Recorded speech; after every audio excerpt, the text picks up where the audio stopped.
অতীতে যত সেনা বিদ্রোহ দেখেছি, যত ধরনের নিরাপত্তা বাহিনী বিদ্রোহ দেখেছি, প্রথম কয়েক ঘন্টা খুব ইম্পর্টেন্ট। আমি সে সময়ের নেতৃত্ব যেই থাক না কেন, সে সরকার হোক অথবা সংগঠন হিসেবে সেনাবাহিনী হোক, তাদেরকে আমি দায়ী করব প্রম্পট অ্যাকশন না নেওয়ার জন্য। এটা তাদের ব্যর্থতা। তাদের জ্ঞানের অভাব থাকলে তারা আলোচনা করতে পারত। তিনি যেটা তদন্ত করেন তার কাছ থেকে আমাদের পাচ্ছি না। তাহলে আর কবে আপনি কি মনে করেন এরপরে কোনো রাজনৈতিক সরকার আসলে এ বিষয়ে উৎসাহী হবে? তারা এই 5ই আগস্টের যে পরিবর্তনটা হলো, তারপরে তাদের কাছে জীবনের সবচেয়ে বড় আকাঙ্ক্ষা ছিল যে বিডিআর এই বিদ্রোহের একটা আমরা জানতে চাই যে কে এটা জড়িত। এতদিন পারেন নাই, একটা সরকার আছে, এখন কোনো সরকার নাই, অন্তর্বর্তীকালীন সরকার, নিরপেক্ষ সরকার, এখন কেন যে বের হয়ে আসতে পারে না? এখন যদি বের হয়ে না আসে এখানে কে জড়িত না জড়িত, আর কবে? আর কোনোদিনই হবে না। তো it took quite a long time to normal. এখন এই কারা জড়িত না জড়িত, কে করেছে না করেছে, এটা তো আপনার 2-3টা যে তদন্ত আদালত হলো বা অ্যাকচুয়ালি কি হলো না হলো এটা আমরা জানতেই পারলাম না। কিন্তু ওই যে আমি যে জায়গাটা বলছিলাম যে এই আওয়ামী শাসনের বাদ দিয়ে যখন জুলাই আগস্টের যে অভ্যুত্থানের পরে যে পতন, সরকারের পতন হলো, তারপরে আশা করেছিল যে এই সত্যটা বেরিয়ে আসবে। তো এইটা একটা আমাদের খুবই হতাশা করলো। এখানে ব্যগ্র সাহসসম একজন ব্যক্তিকে দিয়ে জেনারেল এল.এম. ফজলুর রহমানকে এই হাই পাওয়ার যে তদন্ত কমিটি করলো, তারও ফলাফল আমরা ভালো দেখছি না। আপনি বলছিলেন যে সৈনিকদের কথা, যে তারা যাদেরকে বলা হয় যে সব সৈনিক জড়িত ছিল না, আপনি কি মনে করেন? হ্যাঁ, এটা সব সৈনিক জড়িত থাকা ছিল না, এটা আমি স্বীকার করি এবং আমি বুঝতেও পেরেছি। তাদের সাথে কথাবার্তা অনেক ইনোসেন্ট ছিল এবং অনেক সৈনিক ছিল যারা অফিসারদেরকে সহযোগিতা করেছে। এই গল্প আমরা জানি বা দেখেছি। একটা কু হলে বা একটা বিপ্লব হলে, বিদ্রোহ হলে, এখানে কিন্তু আপনার হয়তোবা 5% সদস্য জড়িত থাকে না, এটাই বাস্তবতা। কিন্তু কথা হলো, যখন তারা সময় পায়, আমরা অতীতে যত সেনা বিদ্রোহ দেখেছি, যত ধরনের নিরাপত্তা বাহিনী বিদ্রোহ দেখেছি, প্রথম কয়েক ঘন্টা খুব ইম্পর্টেন্ট। প্রথম কয়েক ঘন্টা এই জন্য ইম্পর্টেন্ট যে তখনও তারা অর্গানাইজ না, তারা চাহিদা কি করতে চাচ্ছে এগুলি নিয়ে অর্গানাইজ না। সো ওই সময় যদি within 2-3 hours, within 4 hours, 5 hours even, যদি একটা কাউন্টার মুভ করা যেত, এটা তো একটা বিপ্লব, এটা তো একটা আক্রমণ, প্রতি আক্রমণ, যেটা আমরা আমাদের মিলিটারি ভাষায় বলি, প্রতি আক্রমণ করা যেত, তাহলে কিন্তু ট্রিমেন্ডাস একটা রেজাল্ট পাওয়া যেত। কিন্তু সেটা কর্তৃপক্ষ যে কোনো কারণে যত বিলম্বিত করেছে, তত কিন্তু হত্যা এবং অন্যান্য অপরাধগুলি সহিংস পর্যায়ে চলে গেছে। সো আমি সে সময়ের নেতৃত্ব যেই থাক না কেন, সে সরকার হোক অথবা সংগঠন হিসেবে সেনাবাহিনী হোক, তাদেরকে আমি দায়ী করব প্রম্পট অ্যাকশন না নেওয়ার জন্য। এটা তাদের ব্যর্থতা। তাদের জ্ঞানের অভাব থাকলে তারা আলোচনা করতে পারতো। কিন্তু কেন এতদিন সময়, প্রায় 40 ঘন্টা 48 ঘন্টা সময় লাগলো, এটা বড় প্রশ্ন থাকবে। ইভেন 10 জন যদি ঢুকতে পারতো, তাহলে কিন্তু আপনার 2-3টা ঘটনা ঘটতো। একটা হচ্ছে একটা সাইকোলজিক্যাল ফিয়ার কাজ করতো যে আর্মি আসছে।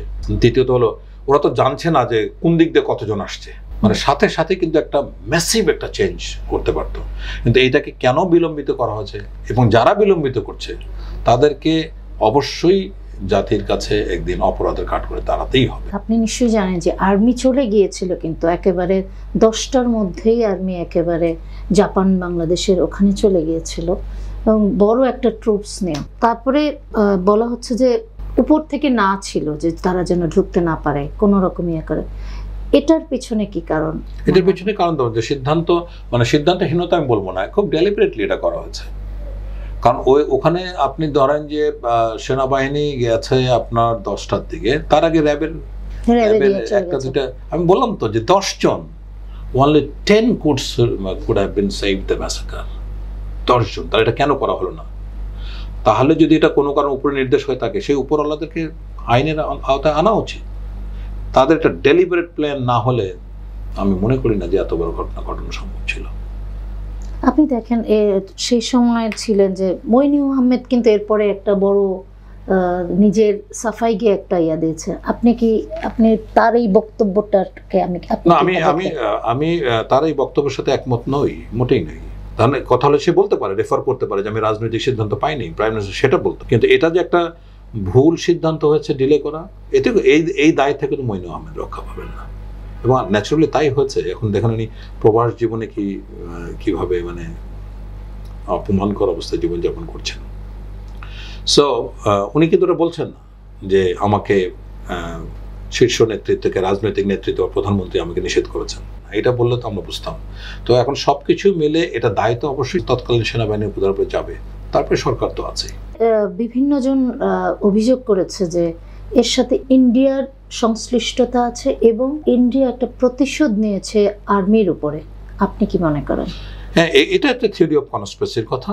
এখন ইন্ডিয়া আছে কি নাই সেটা তো তদন্তে প্রমাণ হওয়া উচিত ছিল।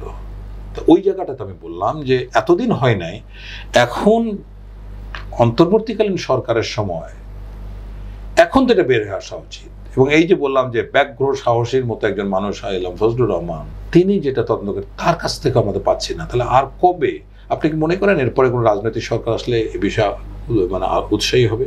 আজকে আমরা তো ভুক্তভোগী না, আপনি ভুক্তভোগী পরিবারগুলোর কথা চিন্তা করেন, যে ওয়াইফ, যে স্ত্রী তার স্বামী হারিয়েছেন, যে সন্তান তাদের বাবা হারিয়েছে বা ভাই বোন হারিয়েছেন, যারা এতে ক্ষতিগ্রস্ত হয়েছে, তারা এই 5ই অগাস্টের যে পরিবর্তনটা হলো, তারপরে তাদের কাছে জীবনের সবচেয়ে বড় আকাঙ্ক্ষা ছিল যে বিডিআর এই বিদ্রোহের একটা মানে আমরা জানতে চাই যে কে এটা জড়িত। তাহলে এখন এতদিন পারেন নাই, একটা সরকার আছে, এখন কোনো সরকার নাই, অন্তর্বর্তীকালীন সরকার, নিরপেক্ষ সরকার, এখন কেন যে বের হয়ে আসতে পারে না? এখন যদি বের হয়ে না আসে এখানে কে জড়িত না জড়িত, আর কবে? আর কোনোদিনই হবে না। কেন এখন বেরিয়ে আসতেছে না? বেরিয়ে আসছে না, এখন আমি মনে করি যারা দায়িত্বপ্রাপ্ত হচ্ছেন তারা কোথাও বাধাপ্রাপ্ত হচ্ছেন। তো আমরা তো বুঝতে পারছি না যে জিনিসটা আসলে কিভাবে, কোথায় বাধাপ্রাপ্ত কে হচ্ছেন।